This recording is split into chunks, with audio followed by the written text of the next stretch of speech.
जय हिंद। तो हमने अभी तक वेक्टर का एडिशन, वेक्टर का सब्ट्रैक्शन और कुछ पीवाईक्यू जो जेई के थे उनको डिस्कशन अभी तक हम लोगों ने कर लिया। ठीक है, आज की इस वीडियो में हम लोग वेक्टर का रिजोल्यूशन जो है और वेक्टर का जो कंपोनेंट्स है उसके बारे में बात करेंगे। ठीक है, तो चलिए बिना देरी किए वीडियो को स्टार्ट करते हैं। आप लोग हेडिंग लगा लीजिए, कंपोनेंट्स और रेजोल्यूशन ऑफ ए वेक्टर।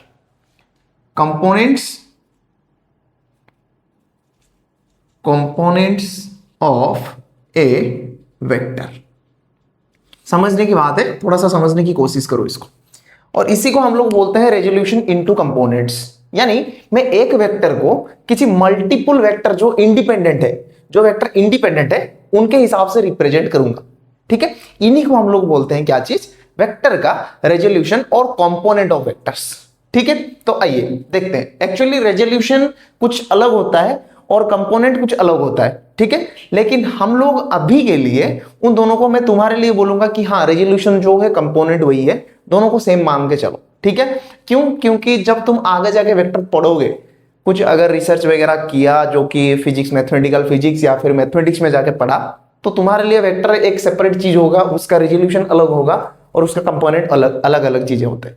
ये दोनों एक्चुअली अलग अलग चीजें हैं, लेकिन हाँ तुम्हारे लिए एक ही चीज है, तुम लोगों को उसके बारे में वरीड नहीं होना है। ठीक है, तो आइए पहले जानते हैं orthogonal triad of unit vectors क्या है। इसके अंडर एक सब हेडिंग भी लगाना है, orthogonal triad of unit vectors. Orthogonal triad of unit vectors, ये क्या चीज है, इसको जरा सा जानना भी है और इसके बारे में थोड़ा सा इंपॉर्टेंट डिस्कशन भी करना है। देखिए, अगर मैं यहां पे बोलूं, तुम लोगों को ऐसा बोलूं कि भाई तीनों एक्सिस मेरे लिए ड्रॉ करो, तो तुम लोग सर बोलोगे कौन कौन से एक्सिस? मैं बोलूंगा पहले x, दूसरा y और तीसरा z। तो मैं इसको ड्रॉ करूंगा x, ये होगा y और ये होगा z एक्सिस, 3 डायमेंशन में। और अगर मैं 2 डायमेंशनली ड्रॉ करूं तो ये बनता है मेरा x एक्सिस, ये बनता है मेरा y एक्सिस। ठीक है, अच्छा x एक्सिस इस साइड भी होगा, ऐसे भी एक्सटेंड होगा x एक्सिस, y नीचे भी होगा जो नेगेटिव y होगा, और z जो होगा वो अंदर तक जाएगा। ठीक है, अच्छा जो पॉजिटिव x एक्सिस है, जो पॉजिटिव x एक्सिस है उसका डायरेक्शन में जो यूनिट वेक्टर रहता है, पॉजिटिव x एक्सिस में सपोज मैं बोलूं कि एक बॉडी है जो पॉजिटिव x एक्सिस की तरफ मूव कर रहा है। ठीक है, तो वहां पे जो मैं स्पेसिफाई करूंगा कि किस डायरेक्शन में जा रहा है, तो मैं बोलूंगा कि सर, तो तुम बोलोगे कि सर ये तो पॉजिटिव x एक्सिस की तरफ जा रहा है। तो पॉजिटिव x एक्सिस का डायरेक्शन हम लोग एक यूनिट वेक्टर से डिनोट करते हैं जो कि है i कैप, जो कि है i कैप। ठीक है, अगर नेगेटिव बना तो ये बनेगा माइनस i कैप, अगर ये बना y एक्सिस का बना तब ये बनेगा j कैप, और अगर नेगेटिव y में बना सॉरी, और अगर नेगेटिव y में बना तब ये बनेगा माइनस j कैप। ठीक है, अच्छा सिमिलरली अगर मैं यहां पे आऊं, 3 डायमेंशन में आऊं तो ध्यान रखो जो x एक्सिस का यूनिट वेक्टर रहता है वो रहता है i कैप, जो y एक्सिस का रहता है वो है j कैप, और z एक्सिस का रहता है वो रहता है k कैप। ठीक है, और ध्यान रहे ये k कैप ऐसा नहीं है, एक्चुअली ये k कैप ऐसे बाहर निकल के आता है, लेकिन मैं इसको 2 डायमेंशनली ऐसे रिप्रेजेंट करता हूं। एक्चुअली ये जो एक्सिस है ये ऐसे बाहर निकलता है, लेकिन मैं इसे अगर 2 डायमेंशनली रिप्रेजेंट करूं तो कैसे करूं भाई? यही हुए है रिप्रेजेंट करने का। ठीक है, तो ये बनते हैं सारे रेस्पेक्टिव बेसिस वेक्टर्स और रेस्पेक्टेड बेस वेक्टर और respected vectors for any particular direction. ठीक है, अच्छा अगर मैं यहां पे पूछूं कि नेगेटिव z एक्सिस का क्या बनेगा, तब तुम बोलोगे सर माइनस k कैप। ठीक है, नेगेटिव x का क्या बनेगा, minus i cap, negative y का क्या बनेगा, माइनस j कैप। ठीक है, और ध्यान रहे जो i कैप का मैग्नीट्यूड होता है वही होता है माइनस i कैप का मैग्नीट्यूड, जो j कैप का मैग्नीट्यूड होता है वही होता है माइनस j कैप का मैग्नीट्यूड, जो k कैप का मैग्नीट्यूड होता है वही होता है माइनस k कैप का मैग्नीट्यूड। और ध्यान रहे ये सभी का मैग्नीट्यूड कितना होता है, वन। क्यों? क्योंकि these are all unit vectors, ये सभी यूनिट वेक्टर्स है, ये सभी यूनिट वेक्टर्स है, यानी कि इनका मैग्नीट्यूड एक ही होता है। ठीक है, अच्छा यूनिट वेक्टर्स को किस लिए यूज किया जाता है फिर? इनका पर्पस क्या है? इनको मैं क्यों लिखा? इनका पर्पस यही है कि यूनिट वेक्टर्स और जो भी यहां पे वेक्टर्स है आई कैप जे कैप के कैप, इनका पर्पस यही है कि मैं डायरेक्शन को स्पेसिफाई कर सकूं। मैं डायरेक्शन को स्पेसिफाई कैसे करता हूं? यूनिट वेक्टर से करता हूं। ध्यान रहे, यहां पे एक नोट करके लिख लो these vectors are used to represent the direction along respective axis। इनका काम बस यही है और इनका काम कुछ भी नहीं है, कुछ भी काम के नहीं है, ये सिर्फ और सिर्फ डायरेक्शन के लिए आते हैं। और ऐसा भी याद रख लो, सभी unit vectors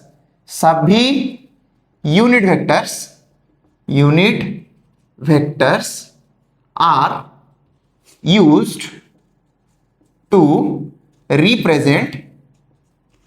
represent only direction. क्यों? क्योंकि यूनिट वेक्टर का मैग्नीट्यूड कितना होता है? 1 होता है।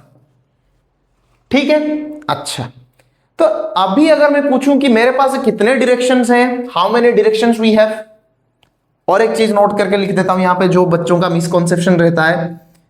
बताओ कितने डायरेक्शन रहते हैं usually? There are infinite possible number of directions. There are infinite possible number of direction, बहुत सारे डायरेक्शन है। तब तुम बोलोगे सर यहां पे तो आपने 3 किया है। 3 को हमने माना है, ये स्टैंडर्डाइज्ड है। लेकिन अगर तुमसे कोई पूछे how many directions we can have, you will only say there are infinite number of possible directions. But मुझे अभी बोलो, अगर मैं स्टैंडर्डाइज्ड नहीं करूंगा तो पढ़ने के लिए दिक्कत होगा। इसीलिए हम लोगों ने क्या माना है? 3 स्टैंडर्डाइज्ड डायरेक्शन को मान लिया, जो कि 3 डायमेंशन में है। 3 डायमेंशन में 3 और 2 डायमेंशन में 2। 3 डायमेंशन में 3 स्पेसिफिक डायरेक्शंस है, एक है एक्स एक्सिस का, एक है वाई एक्सिस का और एक है जेड एक्सिस का। ठीक है, ये भी ध्यान में रखना है। और आई कैप जे कैप क्या करते हैं भाई? आई कैप जो एक्स एक्सिस के करस्पॉन्डिंग यूनिट वेक्टर है उसको हम लोग बोलते हैं आई कैप। जो नेगेटिव एक्स में जाता है वो होता है माइनस आई कैप। ठीक है, और एक्स वाई जेड मैंने ये बताया था मैथमेटिकल टूल्स में, मैं एक्स वाई जेड को कहीं पे भी मेरे जरूरत के हिसाब से ड्रॉ कर सकता हूं। तुम भी वैसे ही कर सकते हो, तुम भी बिल्कुल वैसा का वैसा ही कर सकते हो, जब चाहो जैसे चाहो, जैसे जरूरत पड़े बिल्कुल वैसे ही यूनिट वेक्टर्स और एक्सिस ड्रॉ कर सकते हो। क्यों? एक्सिस यूज किया जाता है प्रॉब्लम को सिंप्लीफाई करने के लिए। ठीक है, तो हम जैसे चाहे जब चाहे एक्सिस वैसे ले सकते हैं, कोई दिक्कत नहीं है। लेकिन हाँ कुछ कंडीशन है, क्या कंडीशन है? जब भी एक्स एक्सिस लो उसके एंटी क्लॉकवाइज 90 डिग्री में वाई एक्सिस लेना पड़ेगा। जब भी एक्स एक्सिस लो उसके एंटी क्लॉकवाइज में वाई एक्सिस लेना पड़ेगा 90 डिग्री एंटी क्लॉकवाइज। और जेड एक्सिस जो होगा वो एक्स और वाई एक्सिस दोनों को परपेंडिकुलर होगा। और मैं आगे जाके बताऊंगा इसका रूल क्या रहता है। एक्स से वाई तक आना है एंटी क्लॉकवाइज, फिर से वाई से एंटी क्लॉकवाइज आना है जो होगा जेड। जैसे कि जेड जो है वो इस तरफ निकलेगा। ठीक है, समझ में आई बात? ठीक है, ये होते हैं सारे ऑर्थोगोनल ट्रायड, इन्हीं को हम लोग बोलते हैं orthogonal triad of unit vectors. यही जो तीनों हैं इन्हीं को हम लोग बोलते हैं orthogonal triad of unit vectors. Orthogonal triad of unit vectors. ठीक है, लिख लिया यहां पे? चलो वीडियो को पॉज करके लिख लो, आगे बढ़ेंगे भाई अभी हम लोग आगे बढ़ेंगे। इनको याद रखना है भाई, आई कैप जे कैप के कैप, ये orthogonal triad of unit vectors हैं और आपस में इंडिपेंडेंट रहते हैं। यानी आई का वैल्यू जे के ऊपर डिपेंड नहीं करता, जे का वैल्यू के ऊपर डिपेंड नहीं करता, लीनियरली इंडिपेंडेंट बोलते हैं इनको। ठीक है, इसीलिए इनको बेस वेक्टर भी बोलते हैं या बेसिस वेक्टर भी बोलते हैं। जैसे कि x का कुछ कोऑर्डिनेट y के कोऑर्डिनेट पर डिपेंड नहीं करता, ठीक है, बिल्कुल वैसा का वैसा ही i कैप j कैप और k कैप तीनों के तीनों किसी के ऊपर आपस में डिपेंड नहीं करते हैं। मान लो ऐसे कि ये फंडामेंटल क्वांटिटी है, लेकिन हाँ वेक्टर का फंडामेंटल है, ठीक है। लिखूं आगे, आगे लिखूं भाई, ठीक है, चलते हैं आगे, चलते हैं फिर देखते हैं क्या निकलता है और क्या नहीं निकलता। चलो पूछ लूं, ठीक है चलो।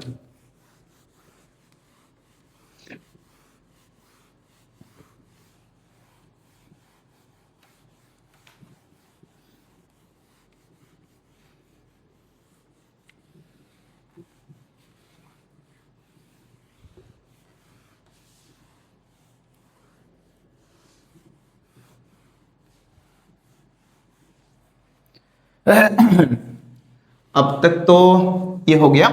इसके बाद हम लोग आते हैं कंपोनेंट्स पे। वेक्टर का जो कंपोनेंट होता है, कंपोनेंट ऑफ ए वेक्टर और कंपोनेंट्स ऑफ ए वेक्टर, पहले 2 डायमेंशन का देखेंगे फिर 3 डायमेंशन में जाएंगे, ठीक है। आ जाओ, rectangular components of a vector. Rectangular मतलब जो हमारा जो कोऑर्डिनेट सिस्टम रहता है वो रेक्टेंगुलर कोऑर्डिनेट सिस्टम रहता है, जो रहता है रेक्टेंगुलर कोऑर्डिनेट सिस्टम रहता है, यानी दोनों एक्सिस आपस में परपेंडिकुलर होना चाहिए, और हाँ एक एक्स एक्सिस होना चाहिए, एक वाई एक्सिस होना चाहिए। इसको हम लोग बोलते हैं rectangular Cartesian coordinate system.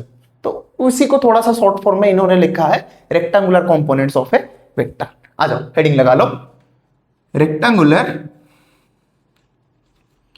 Rectangular components of a vector.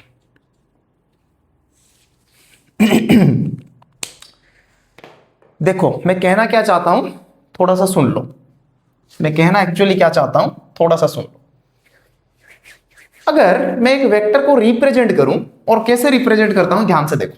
मैंने यहां पे 2 एक्सिस ले लिया, जैसा कि मैंने बोला था मैं एक्स वाई को कैसे भी ले सकता हूं, कहीं पे भी ले सकता हूं। तो मैंने इसको लिया एक्स, ये बना वाई, ये बनेगा एक्स डैश, ये बनेगा वाई डैश, ठीक है। हाँ, इस पॉइंट को हम लोग मानते हैं ओरिजिन, हाँ सर मानते हैं। मैंने यहां पे एक पॉइंट ले लिया P, और मैंने वेक्टर, जो वेक्टर था उसको वेक्टर को ज्वाइन किया ऐसे करके, वो P वेक्टर। मैंने वेक्टर ले लिया जो कि है वो P वेक्टर, जो कि ओरिजिन से स्टार्ट हुआ है, P पॉइंट पे जाके खत्म होता है, और इसका जो लेंथ है वो होता है A, और इस वेक्टर को मैं रिप्रेजेंट करता हूं A वेक्टर के हिसाब से, ठीक है। यानी मैं मान लिया भाई एक ओपी वेक्टर है जो कि एक्चुअली है क्या वेक्टर, ए वेक्टर, जो कि एक्चुअली क्या होता है, ए वेक्टर होता है। तो मैंने इसको भी मान लिया क्या वेक्टर, ए वेक्टर, ठीक है। और ये ए वेक्टर एक्स एक्सिस से थीटा एंगल करता है। कितना एंगल करता है, थीटा एंगल करता है, ठीक है। और थीटा जो होता है वो एंटी क्लॉकवाइज होता है। ध्यान रहे थीटा जो होता है वो होता है एंटी क्लॉकवाइज। ध्यान रहे ये सब चीजें थोड़ा थोड़ा ध्यान में रखो कि जहां जो थीटा होता है वो हमेशा एंटी क्लॉकवाइज होता है भाई, हमेशा एंटी क्लॉकवाइज लेना। एंटी क्लॉकवाइज में थीटा पॉजिटिव होता है, क्लॉकवाइज में थीटा नेगेटिव होता है। ये फिजिक्स का साइन कन्वेंशन है, ठीक है। बताया था मैंने फिर से मैथमेटिकल टूल्स में, नहीं देखा तो जाके मैथमेटिकल टूल्स का जो पूरा लेक्चर है उसको अच्छे से देख लो। क्यों, क्योंकि इसके बाद motion in a straight line start होगा। अगर motion in a straight line start हुआ तो वहां पे डेरिवेटिव इंटीग्रेशन वगैरह आएंगे, ठीक है। तो आ जाओ टॉपिक पे आते। मैंने यहां पे क्या माना, P एक पॉइंट है और P का मैंने कोऑर्डिनेट भी ले लिया। P का कोऑर्डिनेट सपोज मैंने ले लिया एक्स वाई, किसी भी कोऑर्डिनेट हो सकता है, P का कोऑर्डिनेट कोई भी हो सकता है एक्स वाई, ठीक है। अच्छा अभी मैं यहां पे क्या करूंगा, P से एक परपेंडिकुलर ड्रॉ करूंगा एक्स एक्सिस तक। P से एक परपेंडिकुलर मैंने ड्रॉ किया एक्स एक्सिस तक, और एक परपेंडिकुलर ड्रॉ करूंगा वाई एक्सिस तक। दोनों परपेंडिकुलर ड्रॉ किया, यानी ये भी परपेंडिकुलर है और ये भी परपेंडिकुलर है, और इसको मैंने नाम दे दिया पी ए, और इसको मैंने नेमिंग कर दिया पी बी, ठीक है। बात सही है, बात हाँ सर सही है, कुछ दिक्कत नहीं है, सब कुछ सही है। चलो अभी अगर इस ट्रायंगल में तुम लोग देखो, नहीं इसको ए नहीं देता हूं क्योंकि ए ऑलरेडी वेक्टर है, इसको बी सी दे देता हूं, ठीक है। अच्छा, इस ट्रायंगल को जरा सा अच्छे से देखो, O P C triangle, O P C triangle, फिर से बता रहा हूं, ट्रायंगल ओ पी सी। इस ट्रायंगल का अगर तुम लोग अच्छे से देखोगे तो तुम लोगों को ये पता चल रहा होगा कि अगर ये थीटा है तब ये परपेंडिकुलर होगा। क्यों? क्योंकि भाई थीटा के जो सामने का साइड होता है, ऐसे थीटा है, इसके सामने जो साइड है वही होता है परपेंडिकुलर। होता है कि नहीं? होता है, चमका शायद। चलो, ये 90 डिग्री होता है, चमका कि नहीं चमका? चमका। 90 डिग्री के एकदम फ्रंट में जो होता है वही होता है हाइपोटेनियस, और थीटा हाइपोटेनियस और बेस से जुड़ा हुआ होता है। हाइपोटेन्यूस और बेस से जो एंगल बनता है वही एक्चुअली होता है थीटा। ठीक है बात? चमका? अभी आ जाओ फिर से टॉपिक पे। अभी अगर मैं लिखूं यहां पे इन ट्रायंगल ओपीसी, ध्यान रहे ये एक राइट एंगल ट्रायंगल है। एक कैसा ट्रायंगल है? राइट एंगल ट्रायंगल है। अच्छा ठीक है, इस राइट एंगल ट्रायंगल में क्या मैं ऐसा लिख सकता हूं sine of theta is equal to, मुझे मालूम है साइन ऑफ थीटा होता है पी बाई एच। ठीक है, परपेंडिकुलर क्या होता है? पीसी, तो मैं यहां पे इसको लिखूंगा पीसी डिवाइडेड बाय हाइपोटेन्यूस क्या होता है? ओपी, तो मैं इसको लिखूंगा ओपी। लिख लिया यहां पे? चलो, तो यहां पे क्या मैं ऐसा लिख सकता हूं sine theta is equal to PC by OP, hence PC equal to OP sine theta. इसको क्रॉस मल्टीप्लाई करके इधर ले आया भाई। ठीक है, अच्छा तो पीसी इक्वल टू मुझे कितना मिलेगा? ओपी मिलेगा। ओपी का लेंथ कितना है? ए वेक्टर का मैग्नीट्यूड है। मैंने बताया था भाई किसी वेक्टर का अगर मैं मैग्नीट्यूड निकालूं तो वो वेक्टर का क्या देता है? लेंथ देता है। तो अगर मैं यहां पे बोलूं कि ओपी वेक्टर का जो मैग्नीट्यूड है, ओपी का लेंथ कितना होगा भाई? वो होगा ए वेक्टर का मैग्नीट्यूड। तो मैं यहां पे इसको ऐसे लिखूंगा, ए वेक्टर का magnitude sine of theta. A vector का, सॉरी, ए वेक्टर का मैग्नीट्यूड। क्या मैं इसको ऐसे भी लिख सकता हूं? A sine theta. लिख लिया भाई यहां पे PC equal to A sine theta. लिख लिया यहां पे। चलो अभी नेक्स्ट पे चलते हैं। साइन थीटा यहां से निकल आया इस ट्रायंगल से, फिर इसी ट्रायंगल से मैं निकालूंगा cos थीटा। अगर मैं यहां से cos थीटा निकालूंगा तो ध्यान से देखो cos थीटा क्या होता है? b by H, b by H. Base क्या होता है? OC होता है, तो बेस को मैंने लिख लिया OC। h क्या होता है? OP होता है, तो मैंने इसको यहां पे लिख लिया OP।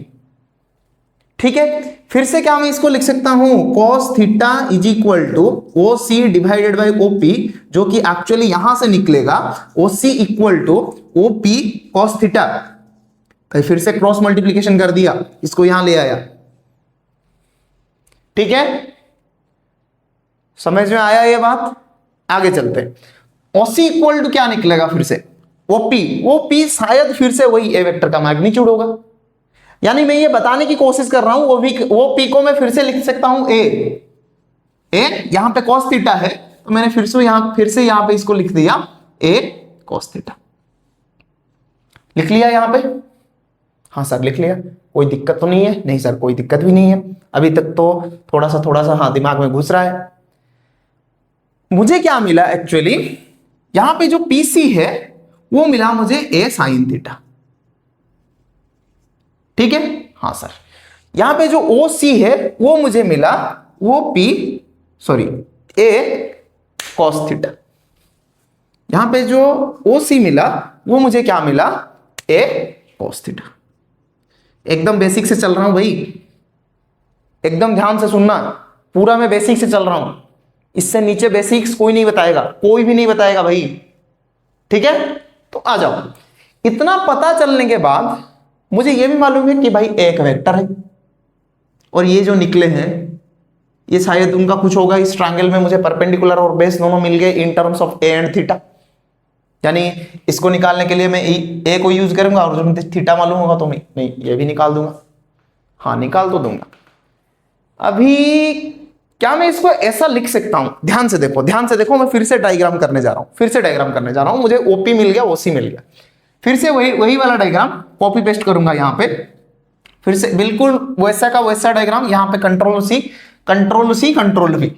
ठीक है, आ जाओ, ये बना मेरा ए वेक्टर, यहां पे इस लाइन को मैंने खींचा था ऐसे करके एक लाइन भी खींचा था, ये बना x, ये बना x डैश, ये बना y, ये बना y डैश, ये है ओरिजिन, और इस पॉइंट को मैंने मान लिया P, ये है B, ये है C, और ये है ए वेक्टर, ये है थीटा। ठीक है, अच्छा ध्यान से देखो, ये एक वेक्टर है, क्या एक वेक्टर है, वो P एक वेक्टर है, वो P एक वेक्टर है। ठीक है, अगर मैं यहां पे थोड़ा सा दिमाग लगाऊं तो मुझे CP का मैग्नीट्यूड कितना पता है, ए साइन थीटा, और वो C का मैग्नीट्यूड भी कितना पता है, ए कोस थीटा। मैंने यहां पे दिमाग लगाया और मैंने यहां पे ये डिराइव करने की कोशिश की कि भाई अगर मैं यहां पे ट्रायंगल लॉ लगा दूं तो क्या होगा, अगर मैं यहां पे ट्रायंगल लॉ लगा दूं, मैग्नीट्यूड मुझे पता है वो सी का, वो पी का मैग्नीट्यूड भी पता है, मुझे सिर्फ इनका वेक्टर नोटेशन चाहिए, काम तो बन जाएगा। देखो मैं क्या करता हूं, ध्यान से देखो, एकदम ध्यान से देखो, मैंने एक वेक्टर मान लिया वो सी वेक्टर जो कि अलोंग एक्स एक्सिस है। ठीक है, अच्छा दूसरा वेक्टर को मैंने मान लिया सी पी जो कि इस डायरेक्शन में है, अलोंग वाई है, ये वाई एक्सिस की तरफ जाता है, मतलब एग्जैक्टली वाई एक्सिस के ऊपर नहीं है, वाई एक्सिस से पैरेलल है, लेकिन हाँ this vector is parallel to Y vector. भाई ये लाइन वाई एक्सिस को पैरेलल होगा कि नहीं बताओ, क्योंकि परपेंडिकुलर है, और यहां पे भी दोनों एक्सिस क्या होते हैं भाई, परपेंडिकुलर ही होते हैं। ठीक है, तो यहां पे क्या मैं इसको ऐसा लिख सकता हूं कि ए वेक्टर इक्वल टू और O P vector equal to O C vector plus C P vector, कैसे बना, ट्रायंगल लॉ लगा दिया, बाय ट्रायंगल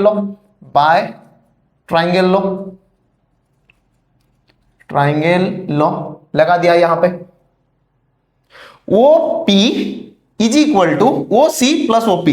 भाई ट्रायंगल लॉ में बताया था दोनों वेक्टर सेम ऑर्डर में होने चाहिए, यहां पे ओ सी और सी पी दोनों सेम ही ऑर्डर में है, और यहां पे जो ओपी आता है वो ऑपोजिट ऑर्डर में रहता है। यानी मैंने ए वेक्टर को क्या कर दिया, ध्यान से देखो, मैंने क्या किया, यहां पे मैंने ओपी वेक्टर को लिख लिया यहां पे ए वेक्टर, क्योंकि भाई ओपी वेक्टर तो ए वेक्टर होता है। हाँ, वो सी का मुझे मैग्नीट्यूड पता है ए कोस थीटा, और डायरेक्शन मुझे नहीं पता, क्या पता है, देखते हैं। ए वेक्टर को मैंने दोनों पार्ट में तोड़ लिया, ओसी वेक्टर प्लस सीपी वेक्टर, माने इसका मतलब ये है, मीनिंग इसका ये निकल के आता है, ए वेक्टर को मैंने दोनों पार्ट में तोड़ लिया, आइदर मैं इसको ए वेक्टर लिखूंगा या फिर ये दोनों वेक्टर का सम में लिखूंगा, दोनों वेक्टर को ऐड करके लिखूंगा। ठीक है, इसका मीनिंग यही होता है, इसका मतलब यही होता है। ठीक है, मतबल ई होता है, ई का मतलब ई होता है।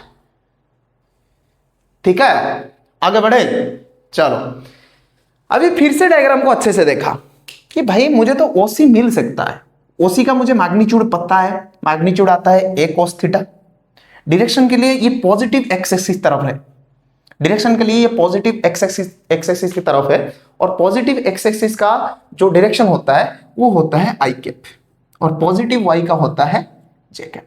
तो मुझे एक्स एक्सिस की तरफ जो वेक्टर है हमारा ओसी वेक्टर, उसका डायरेक्शन के बारे में कुछ भी इतना ज्यादा चिंता करने की जरूरत है ही नहीं। चिंता की बात यह है मुझे सीपी को कैसे रिप्रेजेंट करना है भाई, क्योंकि ये तो पाई एक्सिस से पैरेलल है। फिर मैंने थोड़ा सा दिमाग लगाया, दिमाग लगा के ये सोचा कि भाई अगर ये लाइन आपस में दोनों परपेंडिकुलर बनते हैं, यानी ये परपेंडिकुलर है, हाँ ये भी परपेंडिकुलर है, ये भी परपेंडिकुलर है, ये भी परपेंडिकुलर है, इसका मतलब ये पूरा एक रेक्टेंगल बन जाएगा, इधर एक रेक्टेंगल बनेगा नहीं तो एक स्क्वायर बनेगा। और पैरेललोग्राम लॉ के हिसाब से इधर पैरेललोग्राम लॉ ले लो, नहीं तो मैंने जो बताया था वेक्टर को अगर मैं पैरेलली शिफ्ट करूं तो वेक्टर का प्रॉपर्टी में कुछ भी चेंज नहीं होता है। अगर मैं वेक्टर को पैरेलली शिफ्ट करूं तो वेक्टर का प्रॉपर्टी में कुछ भी चेंज नहीं होता, ये बताया था मैंने। उसी लॉजिक पे मैंने क्या किया, ध्यान से देखो, ये जो सी पी वेक्टर था इसको यहां तक उठा के ले आया। यानी मैं यहां पे बोला कि भाई जो सी पी वेक्टर है वही एक्चुअली इक्वल टू है किस वेक्टर में, वो बी वेक्टर में। क्यों? क्योंकि भाई दोनों का मैग्नीट्यूड सेम है। मैग्नीट्यूड कैसे सेम बना? क्योंकि यहां पे एक परपेंडिकुलर मैंने ड्रॉ किया है, तो इसका मैग्नीट्यूड जितना होगा इसका मैग्नीट्यूड उतना होगा। थोड़ा सा स्कूल ज्योमेट्री लगा लो, ये जितना होगा ये उतना होगा, ये जितना होगा ये इतना भी होगा। ठीक है, हाँ, कंपोनेंट में वगैरह तो हमने तोड़ लिया। तो अगर Cp is equal to O B बना, क्या मैं ए वेक्टर को ऐसा लिख सकता हूं, ए vector equal to O C vector बिल्कुल वैसा का वैसा रहा, प्लस Cp की जगह मैंने लगा लिया वो बी वेक्टर, वो बी वेक्टर। यानी ए वेक्टर जो मेरे पास था वही है, अभी भी ए वेक्टर वो पी वेक्टर है। अगर मैं इसको थोड़ा सा अच्छे से देखूं, ध्यान से देखो, मैंने यहां पे क्या किया, सी पी की जगह सिर्फ वो बी को सब्स्टिट्यूट किया है और कुछ भी ज्यादा काम नहीं किया है। ठीक है, अगर मैं फिर से इसको अच्छे से देखूं, ये तो भाई पैरेललोग्राम लॉ निकलता है, पैरेललोग्राम लॉ, जो कि बोलता है भाई दो कोइनिशियल वेक्टर हैं जो कि पैरेललोग्राम के दो साइड है।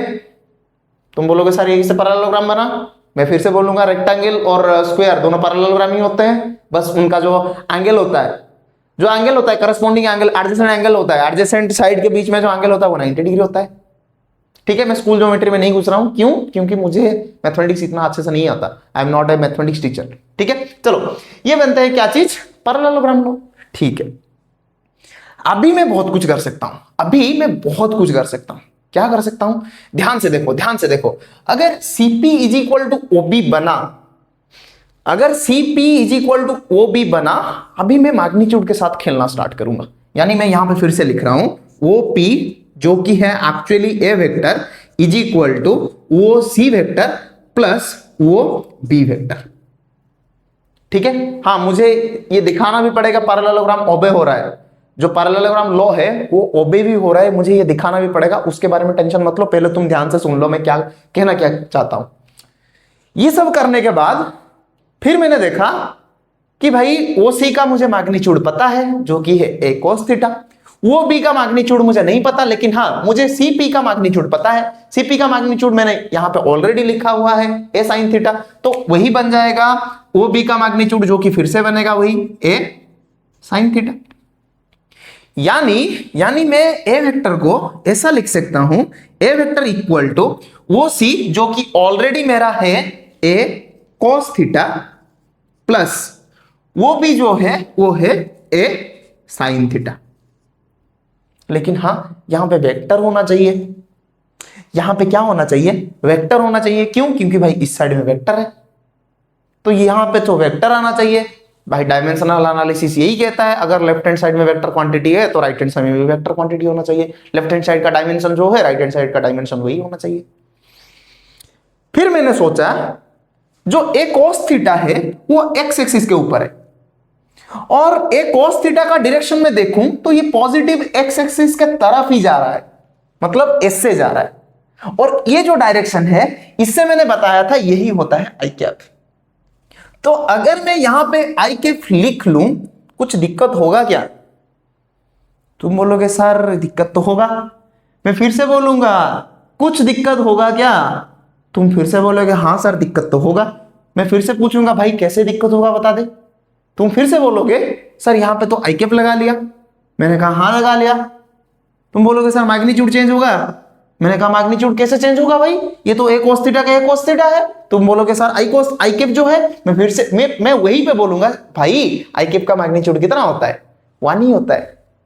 अगर मैं a cos थीटा के सर 1 मल्टीप्लाई कर लूं तो मैग्नीट्यूड कुछ चेंज हुआ?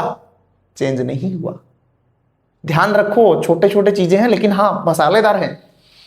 तो जो a को मैंने रिप्रेजेंट किया यहां पे a cos थीटा मेरा मैग्नीट्यूड आया, आई कैप सिर्फ आया डायरेक्शन के लिए। ध्यान रखो ये मैग्नीट्यूड को चेंज नहीं करेगा। क्यों? क्योंकि भाई इसका मैग्नीट्यूड 1 है, इसके साथ अगर मैं 1 के साथ ये मल्टीप्लाई करूं तो भाई फिर से वही a cos थीटा आता है। ठीक है, फिर a sin थीटा के साथ, a sin थीटा को अगर मैं ध्यान से देखूं, अगर ए साइन थीटा ये बना तो ये पॉजिटिव वाई एक्सिस की तरफ है, और वाई एक्सिस का जो डायरेक्शन के लिए हम लोग रिप्रेजेंट करते हैं यूनिट वेक्टर, वो होता है जे कैप। तो मैंने यहां पे फिर से जे कैप लिख लिया। तुम फिर से पूछोगे सर ये तो चेंज हो गया, मैं फिर से बोलूंगा भाई कैसे चेंज हुआ, चेंज तो नहीं हुआ। क्यों? क्योंकि ए साइन थीटा का मैग्नीट्यूड होता है ए साइन थीटा। तुम बोलोगे सर जे का मैग्नीट्यूड आपने क्यों नहीं लिया? क्योंकि जे कैप का मैग्नीट्यूड होता है 1, वो एक यूनिट वेक्टर है। तो यहां पे मैंने क्या कर दिया, यहां पे मैंने ए वेक्टर को दोनों वेक्टर में तोड़ दिया, स्प्लिट कर दिया दोनों वेक्टर में, जो कि है ए कॉस थीटा आई कैप और दूसरा है ए साइन थीटा जे कैप। यही रिप्रेजेंट करता है क्या चीज को? ए वेक्टर को। यानी आइदर मैं ए वेक्टर लिखूंगा, नहीं तो रिप्रेजेंट करूंगा ए वेक्टर को ए कॉस थीटा आई कैप प्लस ए साइन थीटा जे कैप। ठीक है। अच्छा, फिर मैंने अच्छे से थोड़ा सा ऑब्जर्व किया। सर कितनी बार देख रहे हैं? ऑब्जर्व तो करना पड़ता है भाई, without observation physics is nothing. फिर मैंने यहां पे देखा कि भाई मैं तो इसको ए एक्स भी लिख सकता हूं, इसको ए वाई भी लिख सकता हूं। यानी यानी यानी मैं ये कहने की कोशिश कर रहा हूं भाई, अगर ए वेक्टर को मैंने ए एक्स में लिख लिया और ए वाई में लिख लिया, तब चीजें थोड़ा सा और आसान बन जाते हैं। भाई बन भी गया, चीज यहां पे बहुत आसान बन गया भाई। क्यों? क्योंकि मैंने यहां पे ए एक्स को लिखा है ए कॉस थीटा, वेक्टर नहीं दे रहा हूं। अगर वेक्टर दे दिया तो ये बन जाएगा आई कैप। ठीक है भाई, वेक्टर दे देता हूं आई कैप। और ए वाई को यहां पे लिखा है मैंने ए साइन थीटा जे कैप। इसको हम लोग बोलते हैं एक्स कंपोनेंट, इसको हम लोग बोलते हैं एक्स कंपोनेंट, इसको हम लोग बोलते हैं वाई कंपोनेंट। किसका? ए वेक्टर का component of of of a vector. यहीं पे कंपोनेंट का चीजें स्टार्ट हुआ, और कंपोनेंट बहुत एसेंशियल है, इसको जानना फंडामेंटली बहुत बहुत बहुत इंपॉर्टेंट चीज है ये। इसको अगर जानना चाहो तो, अगर पूछो कि इसका इंपॉर्टेंस क्या है, यही सबसे ज्यादा इंपॉर्टेंट रोल प्ले करता है। तुम्हें आगे पता चलेगा कितना इंपॉर्टेंट रोल प्ले करता है। थोड़ा सा पेशेंस रखो, पता चलेगा आगे जाके। पहले इतना लिख लो अच्छे से, पॉज करके वीडियो को अच्छे से लिख लो। पॉज करके, रिकॉर्डिंग चल रहा है ना? हाँ रिकॉर्डिंग चल रहा है। वीडियो को पॉज करके अच्छे से एक बार एकदम अच्छे से लिख लो, वीडियो को पॉज करके लिख लो। लिख लिया अच्छे से? पूरा एकदम वीडियो को पॉज करो और अच्छे से लिखो, कुछ दिक्कत नहीं है इसमें। लिख लिया? पॉज कर लिया वीडियो को? वीडियो को पॉज करके लिखो भाई।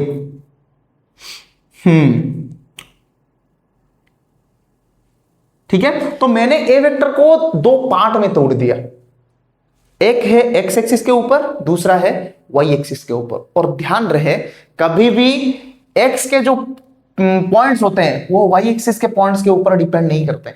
यानी मैं ये चीजें बोलना चाहता हूं, X component and Y component are independent of each other, linearly independent. इसीलिए हम लोग इनको बेस वेक्टर्स बोलते हैं। ये चीजें आगे जाके तुम लोग पढ़ोगे। ठीक है, चलो लिख लो इतना पहले। लिख लो भाई, पॉज करके लिखना, पॉज करके वीडियो को पॉज करके लिखना है। दिखाई दे रहा है ना इतना तक? रुको थोड़ा सा चेक कर लेता हूं। हाँ दिखाई तो दे रहा है, कुछ भी दिक्कत नहीं है इसमें। हो गया? पॉज करके लिख लिया? आगे बढ़े? चलो बढ़ते हैं आगे।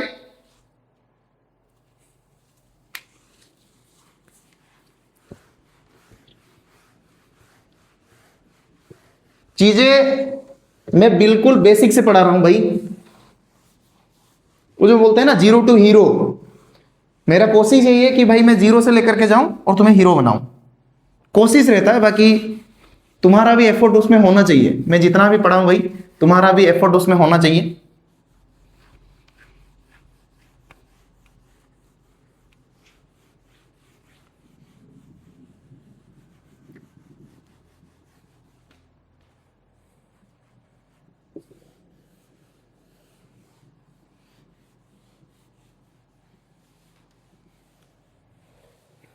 यहां पे कंपोनेंट खत्म नहीं हुआ भाई साहब, हर एक वेक्टर का कि तो 2 डायमेंशनली हमने डील कर लिया, 3 डायमेंशनल भी चीजें हैं। देखते हैं आज कितना तक कवर अप हो पाता है एक ही वीडियो में, नहीं तो मैं दूसरा वीडियो भी बनाऊंगा। चलो थोड़ा सा वेरीफाई कर लेते हैं जो चीजें हम लोगों ने पढ़ा। क्या पढ़ा अभी तक हम लोगों ने कि एक वेक्टर होता है 2 डायमेंशनली में, 2 डायमेंशनली पढ़ा है, 3 डायमेंशन में नहीं पढ़ा। 2 डायमेंशनली हम लोगों ने क्या पढ़ा है भाई, देख लो एक बार अच्छे से देख ले भाई, थोड़ा सा देख ले, सुन ले मुझे। ये बना एक्स एक्सिस, ये बना एक्स डैश, ये बना वाई और ये बना वाई डैश। ठीक है, यहां पे मैंने एक पॉइंट लिया P और इसका जो कोऑर्डिनेट बना वो था एक्स वाई, ये बना एक्स वाई।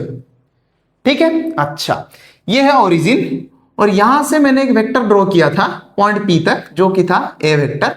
यहां पे मैंने इसको लिया थीटा और यहां पे मुझे ये मिल गया, ये बनेगा इसका ए एक्स वेक्टर और यहां पे अगर मैं परपेंडिकुलर ऐसे करके ड्रॉ करूं तो ये बनेगा ए वाई वेक्टर। कंक्लूजन मुझे क्या मिला, कंक्लूजन ये मिला कि A vector is equal to A X vector plus A Y vector.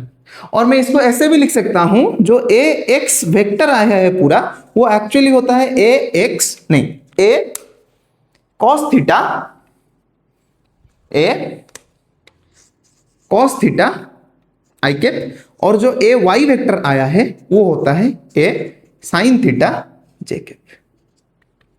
ठीक है बात, ठीक है। अच्छा ये तो सब कुछ हमें पता चला यहां से।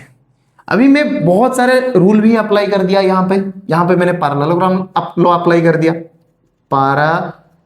पैरेललोग्राम लॉ इसको मैंने यहां पे अप्लाई कर दिया था। तो भाई मुझे वेरीफाई भी करना पड़ेगा कि पैरेललोग्राम लॉ कैसा बनता है, थीटा कैसे बना, थीटा का जो वैल्यू होता है वो कितना होता है, ये सब चीजें निकालना भी पड़ेगा। तो आओ पहले वेरीफाई करते हैं कि पैरेललोग्राम लॉ जो हमने यहां पे अप्लाई किया वो एक्चुअली वैलिड है कि नहीं, यानी ये दोनों वेक्टर का जो वेक्टर एडिशन होता है वो ए निकलता है कि नहीं, ये चीज वेरीफाई करनी पड़ेगी। ठीक है, आ जाओ। पैरेललोग्राम लॉ के हिसाब से मेरे पास 2 वेक्टर्स हैं, एक है ए एक्स, दूसरा है ए वाई।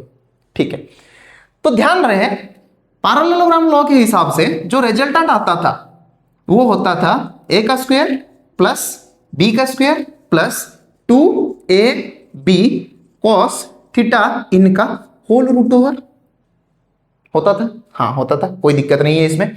फिर मैं यहां पे देखूंगा कि भाई जो आर आता है यहां पे मैंने ए एक्स को मान लिया ए वेक्टर और इसको मान लिया बी वेक्टर, यानी इनकी जगह ये चीजें मैं सब्स्टिट्यूट करने जाऊंगा। तो ए का स्क्वायर जो होता है वो एक्चुअली होता है ए का मैग्नीट्यूड का स्क्वायर, और यहां पे ए का मैग्नीट्यूड कितना बनेगा, सिर्फ ए कॉस थीटा बनेगा। क्यों, क्योंकि आई कैप का मैग्नीट्यूड 1 होता है। तो यहां पे मैं लिखूंगा ए कॉस थीटा का होल स्क्वायर। फिर से बी पे आऊंगा तो मैंने इसको माना है बी का मैग्नीट्यूड कितना निकलेगा भाई, इसका मैग्नीट्यूड लेने से ए साइन थीटा जे कैप का मैग्नीट्यूड कितना होता है, 1 होता है। तुम बोलोगे सर जे कैप का मैग्नीट्यूड क्यों 1 बना, मैं फिर से बोलूंगा भाई जे कैप एक यूनिट वेक्टर है और यूनिट वेक्टर का मतलब यही होता है कि उसका मैग्नीट्यूड सिर्फ यूनिट होता है और डायरेक्शन आर्बिट्ररी होता है। ठीक है, आ जाओ टॉपिक पे। ये बना ए cos थीटा का स्क्वायर, बी की जगह में लिखूंगा ए साइन थीटा का स्क्वायर लिखा, प्लस 2 ए की जगह में फिर से लिखूंगा ए cos थीटा। मैंने बताया था अगर मैं ए लिखा हूं इसका मतलब है ए वेक्टर का मैग्नीट्यूड, अगर मैं बी लिखा हूं इसका मतलब क्या होता है, बी वेक्टर का मैग्नीट्यूड। बताया था मैंने ये पहले से। ठीक है, ये बना ए cos थीटा, फिर से यहां पे बनेगा ए साइन थीटा, और भाई cos थीटा मतलब थीटा यानी इन दोनों के बीच का जो एंगल है। अगर मैं इनको अच्छे से देखूं तो ये भाई ये दोनों परपेंडिकुलर है, यानी मैं यहां पे लिखूंगा cos π/2, यानी ये जो होता है ये रूट ओवर निकलता है। cos π/2 कितना होता है 0, तो ये जो टर्म था पूरा का पूरा 0 बन गया। हाँ भाई बन गया। तो जो रिजल्टेंट का मैग्नीट्यूड आता है वो कितना आएगा भाई, ये बनेगा A square cos square theta plus A square sine square theta का होल रूट ओवर। अगर फिर से ये बना तो आर क्या बनेगा, ए स्क्वायर को मैं कॉमन ले आया, ये बना cos square theta plus sign square theta, और cos square theta plus sign square theta कितना होता है 1 होता है, यानी जो r बनेगा वो बनेगा a स्क्वायर का रूट ओवर जो कि बनेगा a। माइनस a मुझे नहीं लेना है, माइनस ए मुझे नहीं लेना है क्योंकि मुझे r का मैग्नीट्यूड चाहिए, और मैग्नीट्यूड मतलब मॉड्यूलस, और मॉड्यूलस का मीनिंग है भाई हमेशा प्लस ए लेना। यानी मुझे यहां पे ये चीज वेरीफाई मैंने कर दिया, इन दोनों का रिजल्टेंट जो है वो आता है ए वेक्टर का मैग्नीट्यूड। ठीक है, तो यहां पे मुझे मिल गया जो रिजल्टेंट आता है, जो रिजल्टेंट आता है वो होता है ए वेक्टर का मैग्नीट्यूड। मिल गया एक चीज। ठीक है, अभी ये जो थीटा है इसको भी निकालना पड़ेगा भाई, ये जो थीटा है इसको निकालना पड़ेगा। यहां पे मैंने आया और जरा सा एक इस ट्रायंगल को देखो, इस वाले ट्रायंगल को, वो P, इसको नाम दे दिया मैंने Q, इसको नाम दे दिया S। वो P Q ट्रायंगल को देखा, वो P Q ट्रायंगल में इन ट्रायंगल वो P Q मैं अगर tan थीटा ले लूं तो भाई ये बनेगा P Q divided by O Q। बनेगा कि नहीं भाई? P बाई P बनेगा। थीटा के जो सामने वाला साइड होता है वही होता है P, और थीटा के जो मतलब ये बना परपेंडिकुलर, ये बनेगा हाइपोटेनियस, ये बनेगा बेस।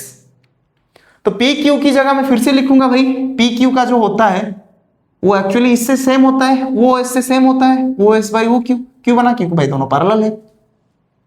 ठीक है, अच्छा तो tan थीटा कितना बनेगा भाई? tan थीटा इक्वल टू वो s का वैल्यू मुझे पता है, वो s का जो वैल्यू है वो आता है ए वाई का मैग्नीट्यूड जो कि निकलता है a cos थीटा। ठीक है, अच्छा फिर यहां पे मुझे पता चल गया ये बनेगा a sin थीटा। तो ध्यान से देखो ये चीजें कैंसिल आउट हो रहा है, और मुझे ये भी प्रूफ हो गया कि भाई इस साइड में भी क्या रिजल्ट आएगा, tan थीटा आएगा। तो रिजल्ट यहां पे भी मैंने प्रूफ कर लिया कि भाई हाँ ये भी सही है। डायरेक्शन के लिए भी हमने एकदम सही फॉर्मूला यूज किया है, प्रूफ हो गया भाई। अरे भाई LHS इज इक्वल टू क्या बन गया यहाँ पे? LHS is equal to RHS। हाँ यहां पे एक और चीज लिख सकता हूं भाई, tan थीटा इक्वल टू ये जो बना वो S एक्चुअली है a y का मैग्नीट्यूड, और जो वो q है वो है a x का मैग्नीट्यूड, a x का मैग्नीट्यूड, यानी tan of theta is equal to a y divided by a x। ठीक है, कुछ घुसा दिमाग में? मुझे तो लगता है हाँ कुछ तो घुसा होगा। ठीक है, तो यहां पे हम लोगों ने ये चीज डिस्कस कर लिया कि भाई x कंपोनेंट क्या होता है, y कंपोनेंट क्या होता है। ध्यान रहे x कंपोनेंट होता है ax, x कंपोनेंट जो ay होता है वो होता है क्या चीज? y component. अब बच्चे यहां पे कंफ्यूज कहां पे होते हैं? सबसे बड़ी चीज बच्चे कंफ्यूज कहां होते हैं, इसको थोड़ा सा जानना पड़ेगा। बच्चे कंफ्यूज कहां होते हैं? बच्चे बहुत सारी जगहों पे कंफ्यूज होते हैं, यहां पे बहुत जगहों पे। मैं एक मेन चीज बताऊंगा, अगर वो चीज तुमने ध्यान से पकड़ ली ना तो तुम्हारा कंफ्यूजन कभी नहीं होगा, कभी भी नहीं होगा कंपोनेंट में। मैं 100% लिख के देता हूं बात। ठीक है, आ जाओ कहां पे बच्चे कंफ्यूज होते हैं। सपोज एक वेक्टर दे दिया यहां पे, ये होता है कंफ्यूजन पॉइंट। यहां पे कंफ्यूजन होते हैं बच्चे, कंफ्यूजन। सपोज यहां पे दोनों एक्सिस दे दिया, ये बना x एक्सिस, ये बना x डैश, ये बना y, और ये बना y डैश, और एक वेक्टर दे दिया यहां पे जो कि बना a वेक्टर, और इस एंगल को दे दिया थीटा। ठीक है, अच्छा तब तुम लोग ये जो a वेक्टर है इसका x कंपोनेंट निकालो और इसका y कंपोनेंट निकालो। जैसे कि ax का जो यहां पे कंपोनेंट था, x का वैल्यू कितना था? x का अगर मैं मैग्नीट्यूड निकालूं तो ये बनेगा a cos थीटा, अगर ay का मैग्नीट्यूड निकालूं तो ये बनेगा a sin थीटा। यही बनते हैं भाई, मैग्नीट्यूड लिखा है यहां पे पूरा एकदम वेक्टर फॉर्मेट में मैं लिखा हूं इन दोनों। ठीक है, तो कंफ्यूजन पॉइंट वही है। इनको जो थोड़ा सा पोज करके सोच लो कि कैसे आएगा, और सर इतना प्रेशराइज हमको क्यों कर रहे हैं कि इसको कैसे करना है। सोचो, थोड़ा सा पॉज करके अच्छे से सोचो। कुछ आया? कुछ तो आया होगा, कुछ नहीं आया? अरे भाई यहां से एक परपेंडिकुलर ड्रॉ करो और यहां पे एक परपेंडिकुलर ड्रॉ करो। थीटा जो है ये फिर से नेमी कर देता हूं, वो P एस क्यू। भाई यहां पे जो फिर से थीटा बनेगा, यहां पे जो फिर से थीटा बनेगा, इसकी जगह मैं लिख सकता हूं कॉस थीटा। ये जो ट्रायंगल है, किस ट्रायंगल है, O Q P, triangle O Q P. इस ट्रायंगल की जगह मैं लिख सकता हूं O Q P cos theta equal to, cos theta equal to क्या होता है, बी बाई एच। थीटा के साथ जुड़ा हुआ होता है बेस एंड हाइपोटेनियस, यानी यहां पे जो बेस है वो बनेगा एक्चुअली ओ क्यू, हाइपोटेनियस कितना बनेगा ओ पी, यानी ओ क्यू इक्वल टू क्या बनेगा, ओ पी कॉस थीटा। यानी यहां पे ओ पी का मैग्नीट्यूड मुझे फिर से लिखना पड़ेगा, जिसका मैग्नीट्यूड आएगा ए वेक्टर का मैग्नीट्यूड होता है ए। तो जो ओ क्यू आएगा वो आएगा ए कॉस थीटा। ठीक है, अच्छा फिर आते हैं भाई उसी ट्रायंगल में साइन थीटा के लिए। इसी ट्रायंगल में cos थीटा लिया, फिर से इसी ट्रायंगल में साइन थीटा भी ले लिया। साइन थीटा अगर मैं ले लूं तो यहां पे क्या चीजें आएंगे, p by H. Sine theta मतलब p बाई एच, और थीटा के सामने वाला जो साइड होता है वही होता है परपेंडिकुलर, यानी यहां पे मैं लिखूंगा QP डिवाइडेड बाई h की जगह लिखूंगा OP। फिर से अगर मैं निकालूं तो QP इक्वल टू निकलेगा क्या, OP sine theta, OP sine theta, यानी मुझे यहां पे मिला QP equal to A sine theta. ध्यान से देखना पूरा, ठीक है।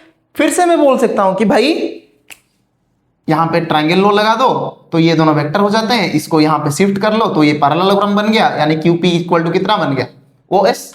यानी जो QP मुझे मिला ये बना A cos थीटा, ये बना था A sin थीटा, और पैरेललोग्राम लॉ के हिसाब से मैं इसको यहां पे शिफ्ट कर सकता हूं, तब ये बन जाता है फिर से A sin थीटा।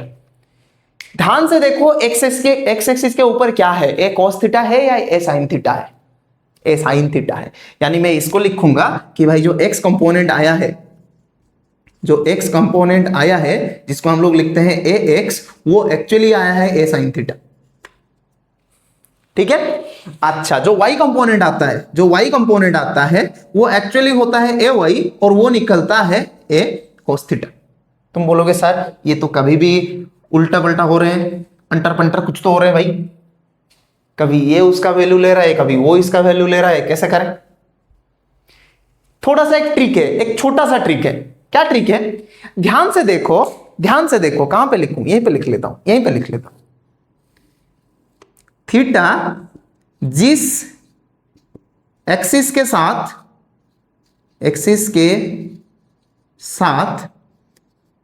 अटैच्ड है, और जिस एक्सिस के साथ टच्ड है वो एक्सिस cos कंपोनेंट लेता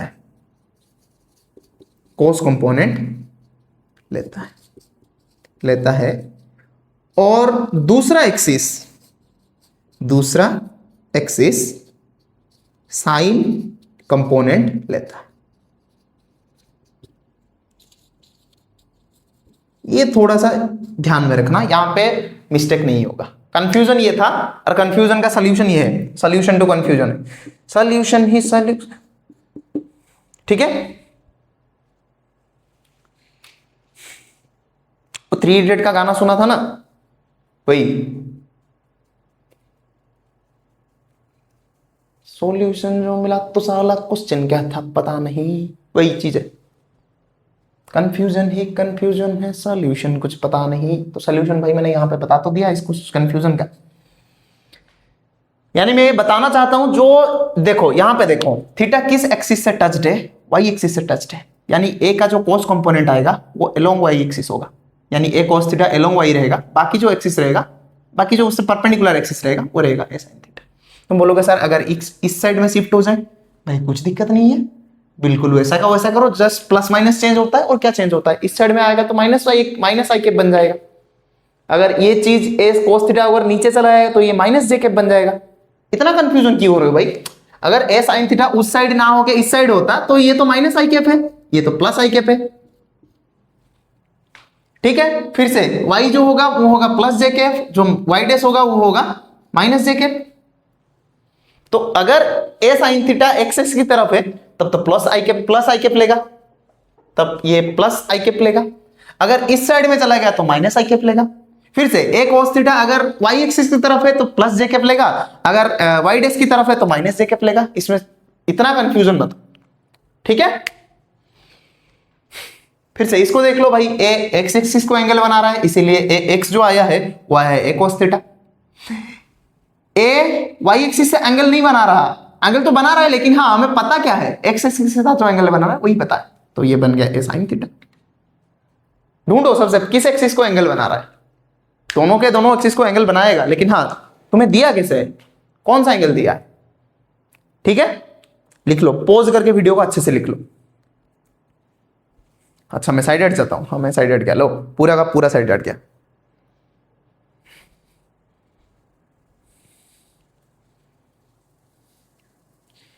लिख लिया चीजें, चलो यहां पे जो 2 डायमेंशनल चीजें था, वेक्टर रिजोल्यूशन का जो 2 डायमेंशनल चीजें था, ये यहीं पे खत्म होता है, ठीक है। इसका जो नेक्स्ट वीडियो आएगा वो 3 डायमेंशनल चीजें मैं लेकर आऊंगा, और 3 डायमेंशन में चीजें थोड़ा सा मिक्सड अप होते हैं, थोड़ा सा मिक्सड अप होते हैं, उसमें इतना ज्यादा कंफ्यूज मत होना, इतना ज्यादा कंफ्यूज मत होना, ठीक है। और हाँ एक चीजें बताता जाऊंगा कि भाई हम लोग अभी इस साइड को लिख लिया ना, यहां पे एक चीज बताता जाऊंगा, हम लोग ऐसे भी लिखते हैं भाई, किसी ए वेक्टर को हम लोग ऐसे भी लिख लेते हैं, A vector is equal to A X I cap plus A Y J cap. ये जो पूरा है इसी को हम लोग बोलते हैं ए एक्स वेक्टर, ये जो पूरा का पूरा है इसको हम लोग बोलते हैं ए वाई वेक्टर। यही होता है कंपोनेंट रिजोल्यूशन। वेक्टर को मैंने दोनों पार्ट में तोड़ दिया, और ध्यान रहे ये दोनों पार्ट आपस में इंडिपेंडेंट होते हैं, ए एक्स और ए वाई आपस में इंडिपेंडेंट होते हैं, एक दूसरे का कुछ भी रिलेशन नहीं होता। क्यों? क्योंकि भाई एक एक्स एक्सिस है दूसरा वाई एक्सिस है, ये दोनों आपस में लीनियरली इंडिपेंडेंट है, ठीक है। चलो आज के वीडियो में इतना ही, मिलते हैं अगले वीडियो में। अगले वीडियो में मैं लेकर के आऊंगा 3 डायमेंशनल चीजें।